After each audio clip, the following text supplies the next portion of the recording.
Baik, kita mulai. Assalamualaikum warahmatullahi wabarakatuh. Waalaikumsalam warahmatullahi wabarakatuh. Alhamdulillah, salatu wassalamu ala rasulillah. Asyhadu an la ilaha illallah wahdahu la syarikalah. Al-malikul haqqul mubin. Asyhadu anna Muhammadan abduhu wa rasuluh. La nabiyya wa la rasulah ba'da wa ba'd. Baik, teman-teman sekalian, pada malam hari ini kita akan membahas topik tentang ayat-ayat pertanian di dalam Al-Qur'an ya. Jadi salah satu fungsi dari mata kuliah Al-Islam dan Kemuhammadiyahan ini adalah memperkenalkan Anda tentang bagaimana Al-Quran berbicara tentang fokus dan program studi atau jurusan yang kita geluti. Ya. Jadi ini memberikan satu perspektif atau wawasan Qurani bahwa segala sesuatu itu sebenarnya bisa dilihat dari sudut pandang agama, bisa dilihat dari sudut pandang keyakinan. Artinya dalam keyakinan kita sebenarnya sebagai tugas sebagai seorang yang memiliki pendidikan kesarjanaan itu harus bisa mengaitkan antara keyakinan dia dengan jurusan atau keahlian yang dia miliki. Ya. Nah, sesuai dengan apa yang saya sampaikan di WA bahwa karena ini terkait dengan ayat-ayat pertanian, maka saya nanti mohon untuk menyiapkan ayat Al-Quran terjemahan ya. Nanti saya akan pandu Anda untuk menyelami beberapa sampel, kita ambil sampel-sampel tertentu ya, tentang ayat-ayat pertanian. Kemudian setelah itu kita pada pertemuan berikutnya, kita akan membahas yang lebih spesifik, misalnya tentang bagaimana Al-Quran berbicara tentang morfologi dan fotosintesis ya.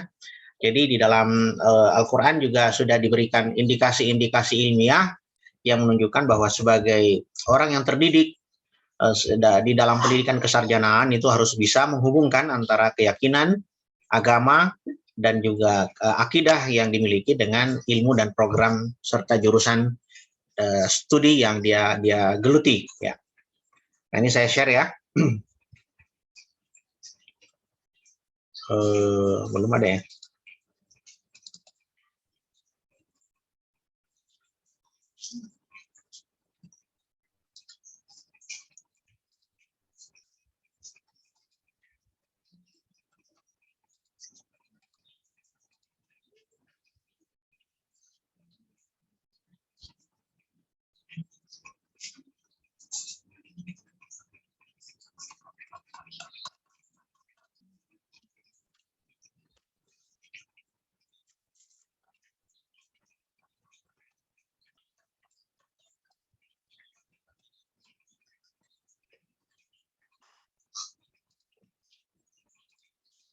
Kelihatan ya? Bentar.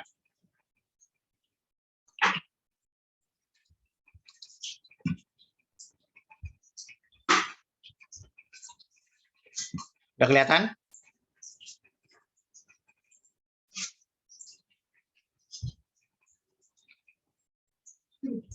Oke ya, sudah kelihatan ya?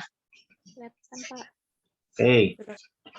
Baik, pertama yang kita akan bahas dalam ayat-ayat pertanian ini sebagai salah satu topik dalam Al-Islam dan Kemuhammadiyahan adalah bagaimana Al-Quran berbicara tentang kondisi tanah yang berbeda.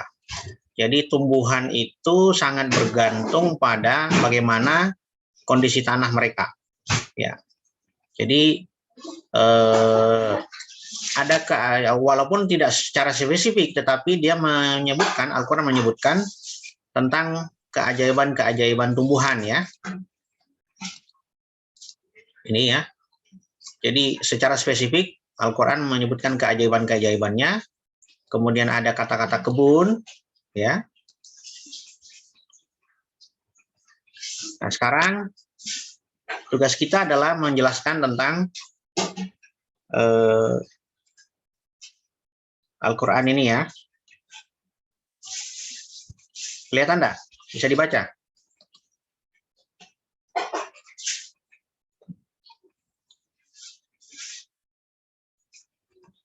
Coba Jul Hidayat, dibaca Jul Hidayat. Ya, Pak. Dibaca huruf Arabnya, ayat aslinya. A'udzubillahi minasyaitonirrajim. Bismillahirrahmanirrahim. Wa fi aradihi qita'um majawira Mutajawiratun. tajawiratu wa jannatu min a'nabim wa Zar'un. zar'u azahailu Wa nakhilun. wa nakhilu sinwanu wa ghairu sinwani yusqa Bima'in. ima'il wahidin wanudusi Wa nufaddilu. kecil betul Pak. wanukot apa itu? Oh ya, wanu qaddilu ba'daha ala ba'dim fil Ukul. Ya. ukulli inna fi dhalika la'alayatil liqaumin yaqilun. Oke, baca terjemahannya. Dan di bumi ini terdapat bagian-bagian yang berdampingan dan kebun-kebun anggur, tanaman-tanaman dan pohon kurma yang bercabang dan tidak bercabang, disirami dengan air yang sama. Kami melebihkan sebagian tanaman-tanaman itu atas sebagian yang lain tentang rasanya. Sesungguhnya pada yang demikian itu terhadap tanda-tanda kebesaran Allah bagi kaumnya yang berpikir. Oke, baik. Jadi ini tolong dicatat di buku catatan surah yang ke-13 ayat 4 ya. Surah 13, surah Ar-Ra'd ayat 4. Surah yang ke-13 ayat 4 ya.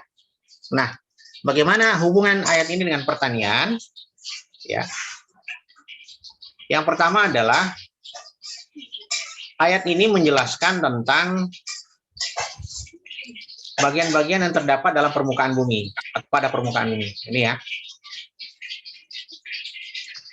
Ada pegunungan, ada lautan, ada gurun, ladang dan tumbuhan. Nah, kita kembali ya.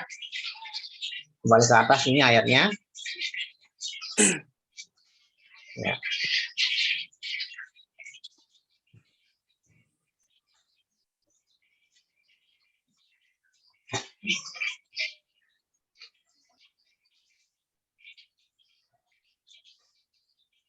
Jadi kembali pada penjelasan ayat tadi. Jadi ada pegunungan punya tanaman tersendiri yang hanya bisa tumbuh di pegunungan. Di laut ada tanaman tersendiri yang tumbuh di laut. Gurun ada juga, ladang dan tumbuhan. Ya.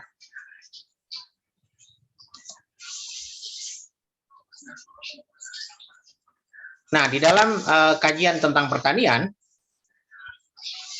ada yang disebut dengan bagian-bagian yang terdapat pada gunung, laut dan seterusnya. Ya.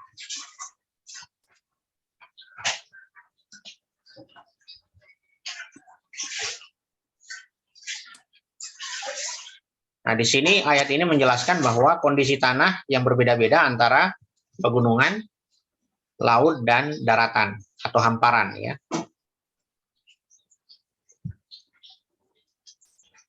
Jadi di dalam penafsiran ayat ini itu ditemukan dalam misalnya pegunungan ya. Jadi di gunung itu ada yang penuh dengan bebatuan, ya, dan walaupun bebatuan mereka ada beberapa jenis tumbuhan yang bisa, ya, Ada juga bebatuan yang lunak, ya. Kemudian ada tanah yang berlumpur, ya. Ada debu, ada pasir tanah, ada kerikil, ya. Yang secara koheren itu masing-masing memiliki hubungan dengan jenis tanaman yang tumbuh. Yaitu tanaman yang tumbuh di lumpur, tanaman yang tumbuh di debu, tanaman tumbuh di pasir, tanah yang rata dan dengan kerikil, dan seterusnya itu berbeda-beda jenisnya. Ya. Nah, ini salah satu penjelasan seorang mufassir dengan pendekatan ilmiah, ya. Dia menjelaskan, namanya Tontowi Jauhari, Syekh Muhammad Tontowi Jauhari. Beliau mengatakan bahwa tafsir dari ayat di atas itu menjelaskan bahwa sebagai berikut, ya. Yang pertama,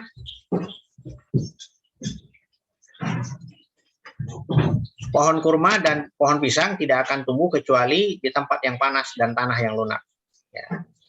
Jadi pohon kurma dan pisang punya habitat yang sama. Budidayanya itu di tempat yang panas dan tanahnya yang lunak. Ya. Sedangkan yang kedua, pohon kenari, ya, tidak akan tumbuh kecuali di tanah yang dingin. Jadi kenari, kecambah, kacang-kacangan, ya. Itulah tadi yang disebutkan oleh Al-Quran bahwa kami melebihkan satu tanaman dengan rasa dengan tanaman yang lain. Wa nahnu nufaddilu ba'dhuha bi ba'din, dan kami menumbuhkan atau memberikan kelebihan rasa dari satu tanaman ke tanaman yang lain. Ya. Jangankan itu, ya, yang sejenis saja, mangga misalnya, mangga Banjar dengan mangga yang tumbuh di Bali itu beda manisnya. Kemudian jeruk Bali, jeruk Pontianak itu juga sama-sama tumbuh berdasarkan berdasarkan jenis tanaman, jenis tanah yang tempat di mana dia tumbuh. Jadi jenis manisnya itu berbeda. Padahal sama-sama satu jenis, ya, sama-sama dalam rumpun tanaman yang sama. Kemudian kemiri, ya, tumbuh di tanah yang liar dan bersifat gurun, ya. Pohon yang dalam Al-Quran disebut ad-dulbun, ya, dulbun. Kemudian ada alang-alang dan pohon dalam Al-Quran disebut saf-safun, ya. Kecuali di daerah pinggiran sungai. Ya. Jadi ini salah satu contoh penafsiran ayat-ayat pertanian. Nah, sekarang siapa nih? Putri Khairida, silahkan dibuka surah 50. Kalau mau dibaca di sini juga boleh. Cuma kalau terlalu kecil silahkan dibuka Quran terjemahannya. Surah yang ke-50, surah Qaf, ayat 9.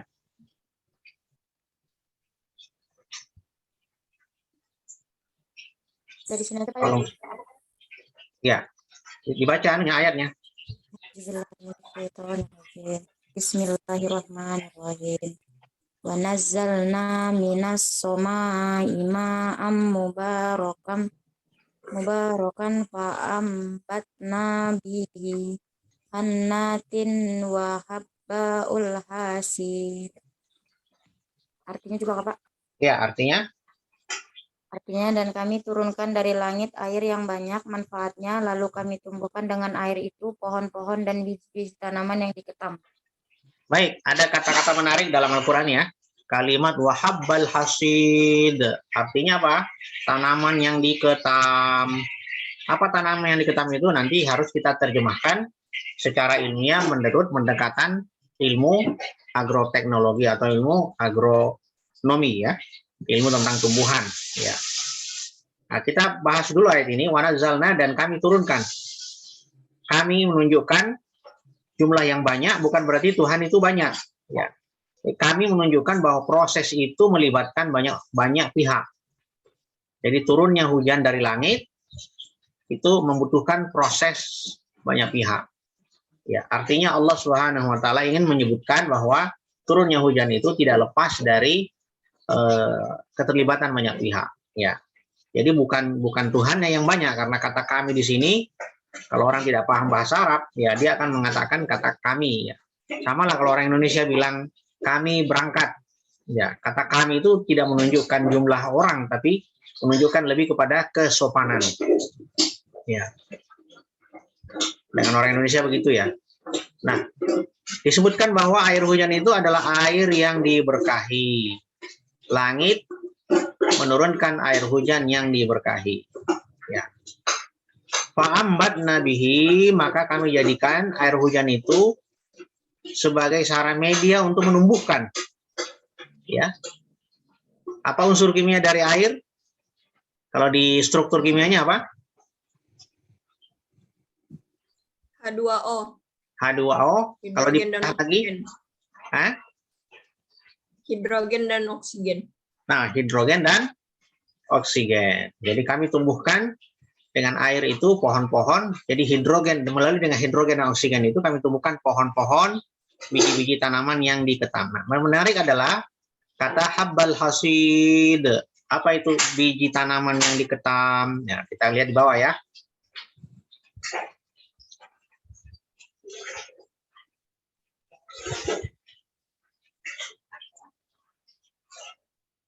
Nah, yang pertama masalah biji-bijian ya. Biji-bijian. Itu kurma, buah delima, pohon bidara, buah kelapa, dan seterusnya. Ya. Nah, selanjutnya Al-Imam Tontowi Jauhari menjelaskan hubungan antara tumbuhan, tanaman, biji-bijian. Ya.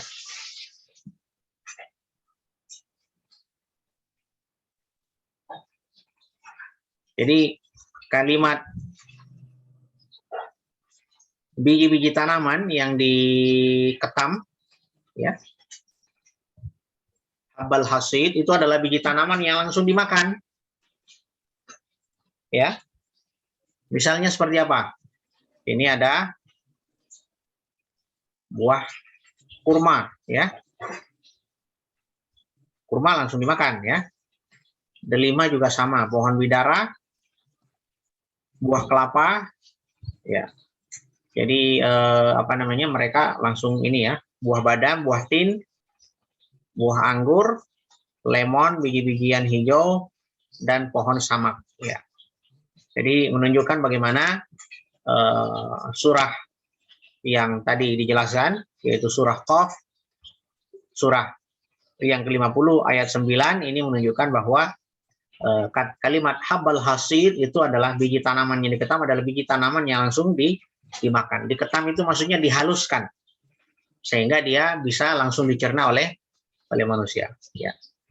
Jadi misalnya buah kelapa ya, buah kelapa itu bisa dimakan kelapanya bisa dimakan, kemudian airnya itu mengandung antioksidan yang tinggi, sehingga racun-racun biasanya kalau orang minum racun, salah satu obat penawarnya yang cukup ampuh adalah air kelapa. Apalagi kalau alergi ya, alergi yang menetralisir adalah buah kelapa. Itu luar biasa ya, Al-Quran menjelaskan bagaimana biji-biji tanaman yang diketam itu dijelaskan dalam Al-Quran 1400 tahun yang lalu. Ya. Nah, sekarang surah Al-A'raf ayat 7, surah yang ke-7 ayat 58. Sekarang kita pindah ke Tuti Alawiyah ya. Kelihatan enggak dari sini? Kelihatan, Pak. Oke, silakan dibaca dulu ayatnya.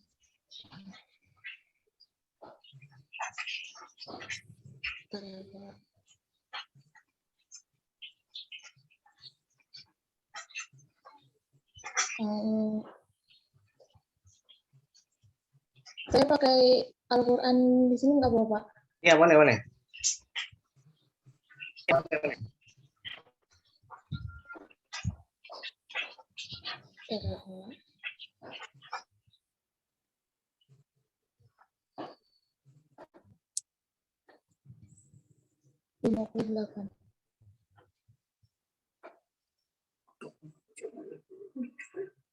A'udzubillahi minasyaitonirrajim.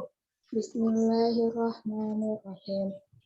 Wal bala wal baladu thayyibu yakhruju nabatuhu biizni rabbi wallazi khabbusa la yahruju ila nakida kazalika nusarriful ayati liqaumil yaskurun. Artinya, Pak, Ya, langsung. tanah yang baik, tanam tanamannya tumbuh subur dengan seizin Allah.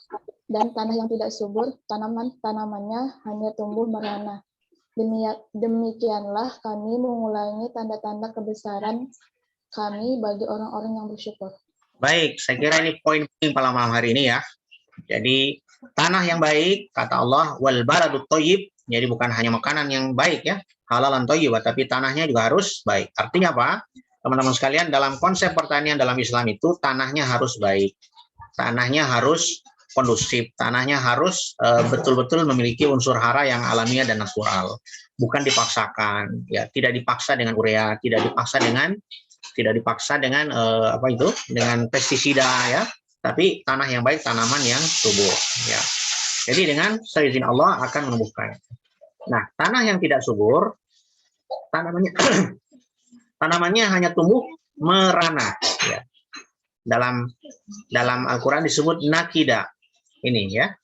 Kata nakida di sini menunjukkan bahwa tanaman yang tidak dikondisikan tanahnya ya. Makanya orang petani ya, tani padi ya, sawah itu biasanya yang di atas diubah di traktor lagi, dibajak lagi supaya tanah yang tadinya di bawah permukaan itu menjadi tanah permukaan. Nah, ini menunjukkan bagaimana Al-Qur'an sudah jauh-jauh hari berbicara tentang bagaimana kondisi tanah itu sangat menentukan apa yang dimaksud dengan suburnya sebuah tanaman. Dan ini disebutkan oleh Allah di dalam Al-Qur'an surah Al-A'raf, surah yang ke-7 ayat 58 ya. Nah, di sini ada penjelasan teman-teman sekalian, perbedaan karakter tanah sangat penting untuk pertanian. Jadi, kalau memang di situ tidak bisa tumbuh kecambah, maka jangan dipaksakan, kecuali ada rekayasa genetik dan ada rekayasa agroteknologi ya. Karena apa? Setiap tanah memiliki kandungan yang berbeda ya. Karena itu tanaman yang sama di lahan yang berbeda hasilnya akan berbeda pula. Tadi kita sudah jelaskan, jeruk, mangga dari Banjar dengan mangga dari Pasir Anda tanam, hasilnya akan berbeda. Mungkin kalau di rasa sama, biasanya bedanya di daun atau beda pada tinggi. Ya. Ini sudah dijelaskan oleh Allah dalam surah Ar-Ra'd ayat 4 dan surah Al-A'raf ayat 58 tadi. Ya. Nah, ini menarik ya.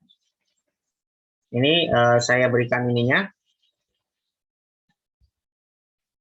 Sejumlah riset pertanian modern menegaskan bahwa 1 meter kubik tanah yang digunakan untuk pertanian mengandung banyak unsur. Ya. Jadi kalau kita misalnya, ini hasil riset ya, 1 meter persegi itu di dalamnya setidaknya terkandung 200 ekor cacing, 200.000 ya maksudnya, bukan 100.000 ekor serangga, dan 300 ekor cacing tanah biasa. Ya. Dan ada miliaran mikroba. Ya, ada miliaran mikroba. Jadi penjelasan ilmiah dari surah Al-A'raf, surah yang ke-7 ayat 58 itu ternyata bisa tumbuh dengan berbeda rasa, berbeda tinggi, berbeda kesuburan ya, karena setiap itu mengandung berapa ekor cacing ya. Kemudian terutama adalah mikrobanya ya. Ya. Jadi bahkan di dalam penelitian itu 1 gram tanah sudah mengandung miliaran mikroba dan bakteri yang mendapat nutrisi dari mikroorganisme. Ya, jadi luar biasa kalau dijelaskan ayat-ayat ini dengan menggunakan sudut pandang ilmu. Ya.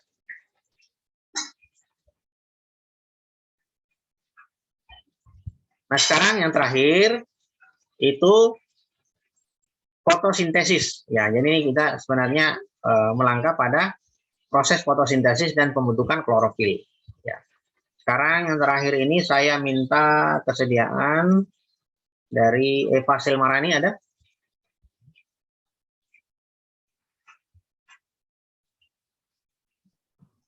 Ada, Pak.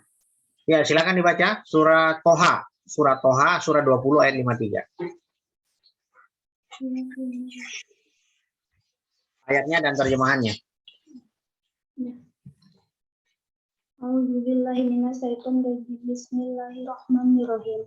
Allazi ja'ala lakumul arda mahdan wa salaka lakum fiha subula wa anzala minas sama'i ma'a fa akhrajna bihi azwajan min nabatin syatta. Tuhan, artinya Tuhan yang telah menjadikan bumi sebagai hamparan bagimu dan menjadikan jalan-jalan di atasnya bagimu, dan yang menurunkan air hujan dari langit. Kemudian kami tumbuhkan dengan air hujan itu berjenis-jenis aneka macam tumbuh-tumbuhan.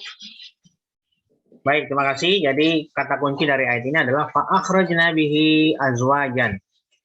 Fa'akhrajna bihi azwajan. Maka kami tumbuhkan bihi dengannya, nya ini kembali kepada as-sama, ma'an ya, atau air ya, dengan tumbuhan yang bermacam-macam, min nabatin syatta, dari tumbuhan yang bermacam-macam. Jadi dari jenis air yang satu dengan kandungan tanah yang miliaran mikroba itu, Allah kombinasi antara ma'an, air hujan, dengan nabatin syatta atau dengan tanah, maka akan tumbuh tumbuh-tumbuhan yang berjenis, tumbuhan fauna yang berjenis berbeda-beda gitu. Nah, jadi teman-teman sekalian, di sini dijelaskan ya, dari pupuk kemudian menjadi sesuatu yang lebih kecil dan lemah, bisa tumbuh menjadi hijau karena datangnya hujan ya, atau gerimis yang meskipun rintik-rintik sehingga terjaga kelembaban tanah. Jadi intinya hujan itu membuat kelembaban tanah. Kemudian setelah itu kelembaban tersebut terbit matahari yang kemudian menyinari tumbuhan tersebut. Ya. Jadi ada proses biologis yang dilangsungkan oleh tumbuh-tumbuhan. Ya. Nah, di dalam sains modern ini ya, dalam sains modern tumbuhan hijau mengandung jutaan miliar kloropas hijau. Ya. Nah, kloropas ini mengandung unsur utamanya adalah klorofil.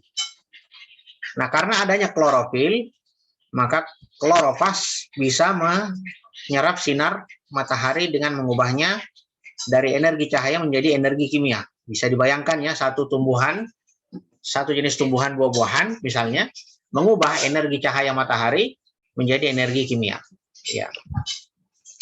Kemudian energi itu, ini menurut Al-Quran ya, energi itu digunakan untuk, ini terjemahan sains terhadap ayat tadi, ya, digunakan untuk mencampur air yang diserap dari tanah dan karbon dioksida yang diserap dari udara.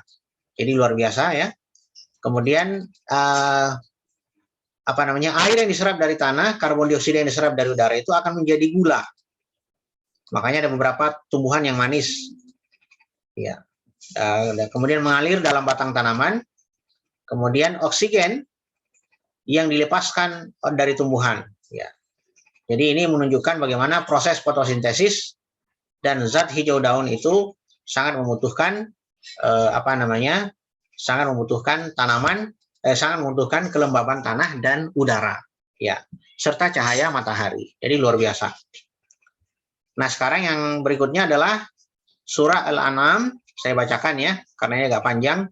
Huwallazi anzala minas sama, lagi-lagi ya, minas sama imaan, dan dialah Allah yang telah menurunkan dari langit air.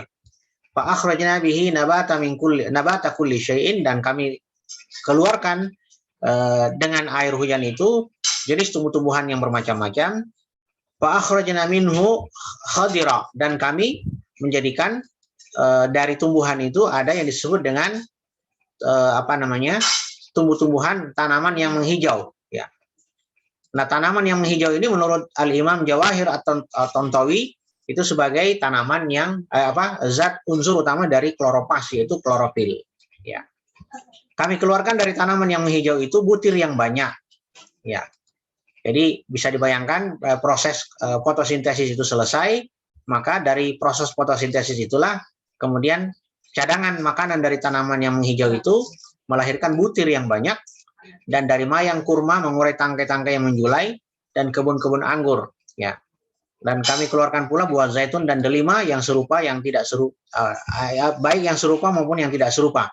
Jadi maksudnya zaitun yang tumbuh dan buah delima misalnya yang tumbuh di pasir dengan buah delima yang tumbuh di Kalsel misalnya, pohonnya sama tapi rasa buahnya tidak sama, tidak serupa, ya. Maka perhatikanlah buahnya di waktu pohonnya berbuah. Jadi ini perintah bagi Anda yang menggeluti dunia pertanian. Allah memerintahkan bahwa perhatikanlah buahnya pohonnya ketika dia berbuah, ya, terutama ketika matangnya, ya.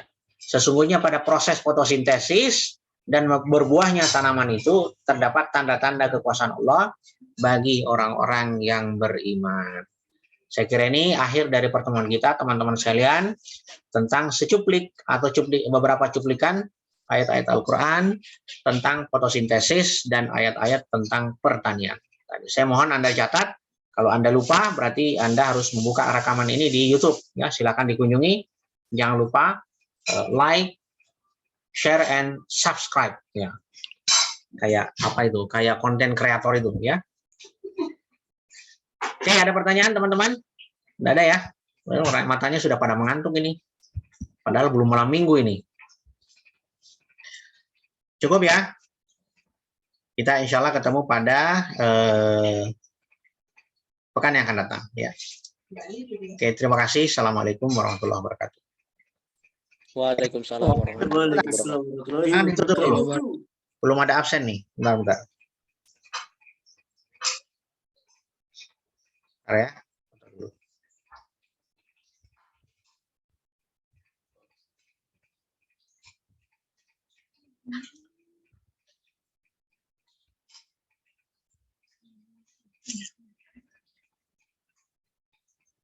Oke, baik. Terima kasih, ya.